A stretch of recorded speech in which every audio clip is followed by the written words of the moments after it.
श्री स्वामी समर्थ. जय महाकाली सर्वांना. तुम्हा सर्वांचे माझ्या चॅनेलवर अगदी मनापासून स्वागत.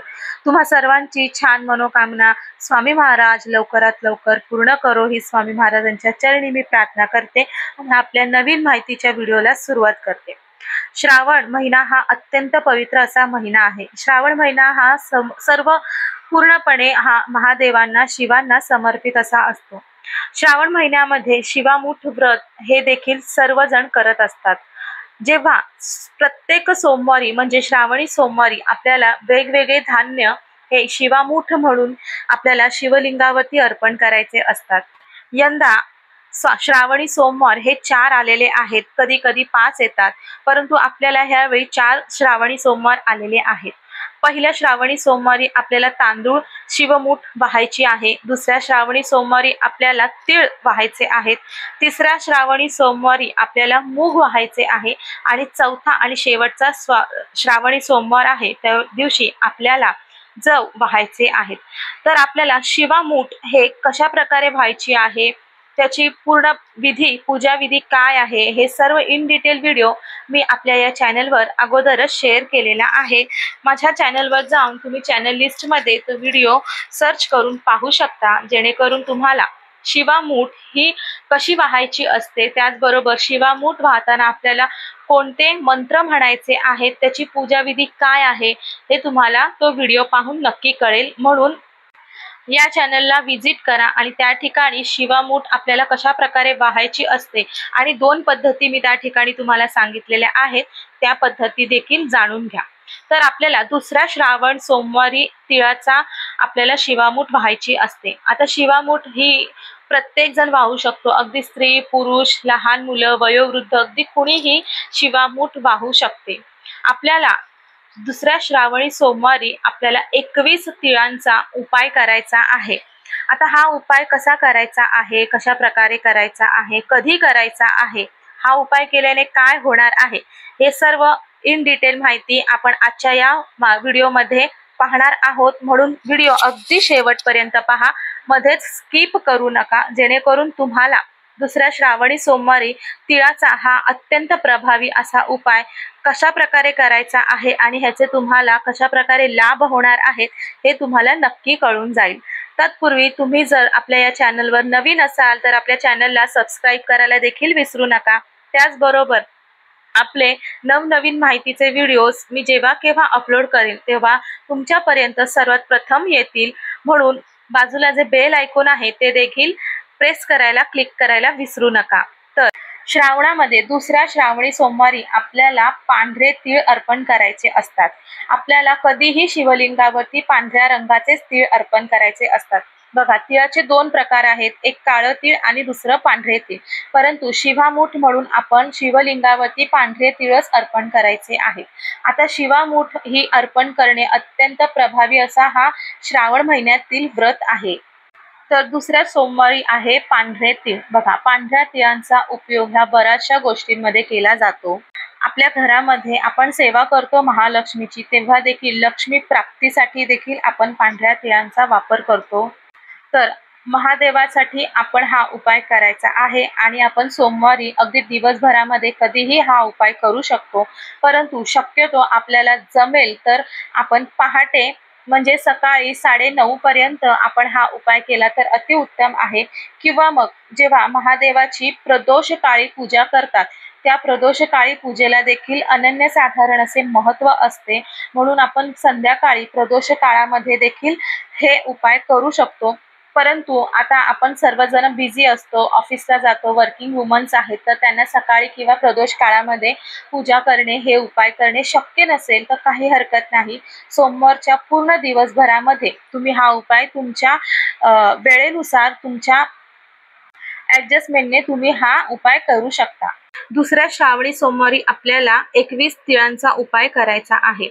त्याचबरोबर आपल्याला या दिवसामध्ये जेवढी जमेल, जेवढी शक्य होईल तेवढा आपल्याला सेवा करायची आहे. सेवा करणे म्हणजे फक्त देवघरासमोर बसणे आणि सेवा करणे असा अर्थ होत नाही. सेवा करणे म्हणजे आपण दिवसभरामध्ये फक्त नामस्मरण केलं तरी देखील ते उच्च कोटीची सेवा मानली जाते. म्हणून आपल्याला जर असा वेळ मिळत नाही तर आपण फक्त नामस्मरण बसता उठता चालता बोलता येता जाता बाहेर कुठेही असताना नामस्मरण हे नक्कीच करू शकतो. नामस्मरणामध्ये देखील ओम नमः शिवाय किंवा हर हर महादेव किंवा श्री शिवाय नमस्तुभ्यं या मंत्रांचा आपण नामस्मरण जप करू शकतो. आपल्याला शिवामूठ वाहण्यासाठी आपण शिवालयामध्ये महादेवाच्या मंदिरामध्ये जाऊन आपण शिवामूठ वाहायची आहे. परंतु जर तुम्हाला शक्य नाही आहे मंदिरामध्ये जाऊन शिवामूठ वाहणे तर तुम्ही आपल्या देवघरामध्ये शिवलिंग असते त्या शिवलिंगावर देखील आपण शिवामूठ वाहू शकतो. परंतु जर कोणाच्या घरातील देवघरामध्ये शिवलिंग नसेल तर त्यांनी श्रावण महिन्यामध्ये कोणत्याही दिवशी नवीन शिवलिंग तुम्ही घरामध्ये खरेदी करून घेऊन येऊ शकता आणि त्यांची स्थापना आपल्या देवघरामध्ये करू शकता. किंवा मग जर तुम्हाला ह्या दिवसांमध्ये जरी तुम्हाला शिवलिंग म्हणजे घरात आणायचं नसेल, विकत घ्यायचे नसेल तर तुम्ही पार्थिव शिवलिंग म्हणजे तुम्ही मातीचे शिवलिंग तयार करू शकता. किंवा मग तुम्ही जे बर्फाने शिवलिंग तयार करतात तो देखील तुम्ही शिवलिंग तयार करू शकता. किंवा मग अगदी वाळूचा शिवलिंग तयार करून त्याच्यावरती सेवा पूजा केली तरी देखील चालेल. त्या वाळूच्या शिवलिंगावरती शिवामूठ अर्पण केली घरामध्येच तरी देखील अति उत्तम आपल्याला लाभ होतो. परंतु जर कोणाच्या देवघरामध्ये शिवलिंग नाही आहे तर त्यांनी आवर्जून शिवलिंग आपल्या देवघरामध्ये स्थापन करायचे आहे. पूर्ण ब्रह्मांडाचं मालक पालक चालक हे शिव भगवान आहेत, महादेव आहेत. ब्रह्मांडाचे त्रिदेव आहेत महादेव. म्हणून आवश्यक आपल्या घरामध्ये श्रावण या पवित्र महिन्यामध्ये अतिशय शुभ असलेल्या महिन्यामध्ये आपण शिवलिंगाची स्थापना आपल्या घरातील देवघरात नक्की करायची आहे. आता आपल्याला तिळाचा उपाय कशा प्रकारे करायचा आहे तर आपल्याला जेव्हा आपण मंदिरामध्ये किंवा देवघरामध्ये शिवलिंगावरती शिवामूठ अर्पण करतो, शिवामूठ अर्पण करून झाल्यानंतर आपल्या हातामध्ये आपल्याला 21 पांढरे तीळ घ्यायचे आहेत आणि 21 पांढरे तीळ घेऊन आपण आपल्या उजव्या हातामध्ये 21 पांढरे तीळ घ्यायचे आहेत आणि त्या तिळाकडे पाहून आपल्याला 16 वेळेस कमलात्मक मंत्र म्हणायचा आहे. आता कमलात्मक मंत्र म्हणजे ओम श्रीं ह्रीं श्रीं कमले कमलालये प्रसीद प्रसीद श्रीं ह्रीं श्रीं महालक्ष्मे नमः हा मंत्र आपल्याला 16 वेळेस म्हणायचा आहे. आणि त्याच्यानंतर 16 वेळेला मंत्र म्हणून झाल्यानंतर ते पूर्ण पांढरे तीळ 21 पांढरे तीळ हे शिवलिंगावरती अर्पण करायचे आहे. अखंड लक्ष्मी प्राप्तीसाठी अत्यंत सर्वात प्रभावी अशी ही सेवा आहे. आपल्या आयुष्यामध्ये बरेचसे असे प्रॉब्लेम्स असतात. आपल्या घरामध्ये आपण कष्ट करून देखील मेहनत करून देखील पैसा हा पुरेसा येत नाही. त्याचबरोबर पैसा येतो परंतु तो पैसा घरामध्ये टिकून राहत नाही. कोणत्याही वायफळ गोष्टीमुळे तो पैसा खर्च होऊन जातो. म्हणून आपल्या घरामध्ये लक्ष्मी स्थिर करण्यासाठी, लक्ष्मी प्राप्त करण्यासाठी, प्राप्त झालेल्या लक्ष्मीला स्थिर करण्यासाठी, आपली आर्थिक टंचाई आपल्याला नष्ट करण्यासाठी हा उपाय सेवा करायची आहे. बघा, आता जेव्हा आपण कष्ट आणि मेहनत करतो तेव्हाच आपल्याला आपला मोबदला मिळत असतो. बघा, कष्टाशिवाय आपल्याला कोणता दुसरा पर्याय नाही आहे. परंतु आपल्या मेहनतीला, आपल्या कष्टाला 100% यश मिळावे, आपले जे काही आपण काम केलेलं आहे त्याच्यामध्ये 100% यश प्राप्त होऊन आपल्याला घरामध्ये देखील आर्थिक आवक वाढावी म्हणून आपल्याला आपल्या कष्टांबरोबर नशिबाची देखील साथ मिळायला पाहिजे. आणि नशिबाची साथ तेव्हा मिळते जेव्हा आपण देवांची सेवा उपाय करतो, त्यांचे पूजन करत असतो. म्हणून फक्त घरात बसून सेवा केली आणि आपल्याला नंतर हे सर्व काही मिळालेलं आहे असं कधी होत. आपल्याला कष्ट करावेच लागतात परंतु आपल्या कष्टाचे चीज व्हावे, आपल्या नशिबाची साथ मिळावी म्हणून आपल्याला सेवा करणे गरजेचे असते. आपण जे काही चांगले कार्य करतोय त्याच्यामध्ये आपल्याला 100% यश मिळावे म्हणून आपल्याला हा उपाय करायचा आहे. अतिशय प्रभावी असा उपाय आहे. सर्वांनी नक्की आवर्जून करावा आणि ह्याचा छान रिझल्ट तुम्हाला नक्की अनुभवायला मिळेल. हा उपाय अगदी लहानांपासून थोरा मोठ्यांपर्यंत अगदी कुणीही, पुरुष मंडळी, स्त्री कोणीही हा उपाय करू शकतो.